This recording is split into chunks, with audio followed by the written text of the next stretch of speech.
नमस्कार. सध्या सगळीकडे इलेक्ट्रिक गाड्यांची चर्चा आहे, पण एक गंमत बघा.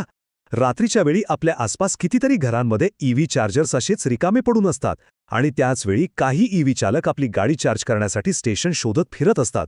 आज आपण एका अशा जबरदस्त कल्पनेबद्दल बोलणार आहोत, जी या रिकाम्या चार्जर्सना एका मोठ्या संधीमध्ये बदलते आणि ईव्ही चार्जिंगची डोकेदुखी कायमची संपवते. हा प्रश्न खूप महत्त्वाचा आहे, कारण हा केवळ एका व्यक्तीचा नाही, तर भविष्यातल्या लाखो ईव्ही चालकांचा आहे. विचार करा, आपल्याला कुठेतरी महत्त्वाच्या कामासाठी जायचंय आणि चार्जिंग स्टेशनवर गाड्यांची भली मोठी रांग लागलेली आहे. ही समस्या दिवसेंदिवस वाढत चाललीये. मग यावर उपाय काय? आपल्याला कदाचित आश्चर्य वाटेल, पण या मोठ्या समस्येचं उत्तर आपल्या अगदी डोळ्यांसमोर आहे. ते कोणत्यातरी मोठ्या किचकट तंत्रज्ञानात नाही, तर आपल्याच घरात, आपल्याच सोसायटीमध्ये, आपल्याच गल्लीत लपलेलं आहे. चला बघूया कसं. एक साधा विचार करा. आपण जसा मित्रांकडून किंवा शेजाऱ्यांकडून गरजेच्या वेळी वस्तू देतो, मग गाडी चार्ज करण्याची सोय का नाही शेअर करू शकत? याच कल्पनेवर आधारित आहे पीअर टू पीअर चार्जिंग, जिथे लोक एकमेकांना मदत करून चार्जिंगचं एक मोठं जाळं तयार करतात. अगदी सोप्या भाषेत सांगायचं तर हे एक असं नेटवर्क आहे जिथे ज्यांच्याकडे घरी ईव्ही चार्जर आहे ते आपला चार्जर इतरांना वापरण्यासाठी उपलब्ध करून देतात. आणि पीअर चार्ज ईव्ही सारखे प्लॅटफॉर्म नेमकं हेच काम करतात. ते चार्जर मालकांना आणि ईव्ही ड्रायव्हर्सना एका क्लिकवर एकमेकांशी जोडतात. हो, ही उपमा एकदम परफेक्ट बसते. जसं लोक आपली रिकामी खोली किंवा घर इतरांना देऊन पैसे कमवतात, अगदी तसंच ईव्ही चार्जर्सचे मालक आपला चार्जर इतरांना उपलब्ध करून देऊन कमाई करू शकतात. किती सोपी आणि जबरदस्त आयडिया आहे, नाही का? चला आता जरा खोलात शिरूया आणि बघूया की ही कल्पना चार्जरच्या मालकांसाठी म्हणजे होस्टसाठी किती फायदेशीर आहे. म्हणजे एखाद्याचा चार्जर त्याच्यासाठी पैसे कसे कमवू शकतो.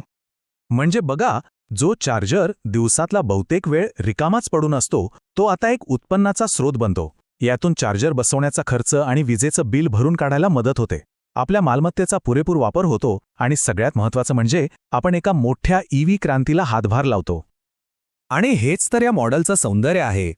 एक वस्तू जी आधी फक्त पडून होती, ती आता एक उपयुक्त आणि उत्पन्न देणारं साधन बनते. यालाच तर म्हणतात कार्यक्षमतेचा उत्तम वापर. बरं, ही झाली नाण्याची एक बाजू. चार्जर मालकाचा फायदा आपण बघितला, पण आता त्या ईव्ही ड्रायव्हरचं काय, ज्याला गाडी चार्ज करायची आहे? या नेटवर्कमुळे त्याचं आयुष्य कसं सोपं होतं, चला पाहूया. ही स्लाईड बघा, सगळं चित्र स्पष्ट होतंय. एका बाजूला आहे चार्जर मालक, ज्याला आपल्या मालमत्तेतून अतिरिक्त उत्पन्न हवंय, आणि दुसऱ्या बाजूला आहे ईव्ही चालक, ज्याला सोयीस्कर आणि वेळेवर चार्जिंग हवंय. पीअर चार्ज ईव्ही सारखे प्लॅटफॉर्म्स या दोघांच्याही गरजा पूर्ण करतात. रेंजची चिंता किंवा रेंज अँक्झायटी हा प्रत्येक ईव्ही ड्रायव्हरच्या मनात कधी ना कधी येणारा विचार आहे.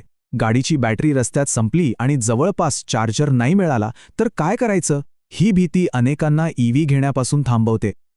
आणि ही आव्हानं अगदी खरी आहेत. सार्वजनिक चार्जर्स कमी आहेत, जे आहेत ते एकतर खराब असतात किंवा तिथे रांग लागलेली असते. आणि जे लोक अपार्टमेंटमध्ये राहतात, ज्यांच्याकडे स्वतःची पार्किंग नाही, त्यांच्यासाठी तर ईव्ही चार्ज करणं एक मोठी डोकेदुखी ठरू शकते. आता कल्पना करा की घराच्या जवळ, ऑफिसच्या जवळ किंवा आपण कुठेही गेलो तिथे जवळपास चार्जिंग पॉइंट उपलब्ध आहे. अशक्य वाटतंय, पण पीअर टू पीअर नेटवर्कमुळे हे स्वप्न साकार होतं.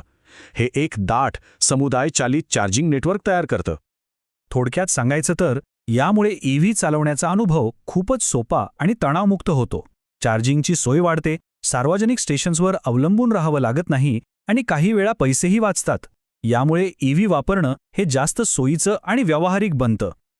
आतापर्यंत आपण वैयक्तिक फायद्यांबद्दल बोललो. चार्जर मालकाचा फायदा, ड्रायव्हरचा फायदा. पण या मॉडेलचा आपल्या समाजावर आणि पर्यावरणावर काय मोठा सकारात्मक परिणाम होतो ते पाहणं महत्त्वाचं आहे.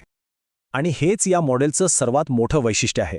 बघा, छोट्या छोट्या वैयक्तिक कृती एकत्र येऊन किती मोठा बदल घडवतात. जेव्हा अनेक लोक त्यांचे चार्जर शेअर करतात, तेव्हा चार्जिंग इन्फ्रास्ट्रक्चरची कमतरता झपाट्याने भरून निघते. ह्यामुळे जास्त लोक ईव्ही घेण्यासाठी प्रोत्साहित होतात आणि याचा थेट परिणाम म्हणजे आपल्या सगळ्यांना स्वच्छ हवा मिळते.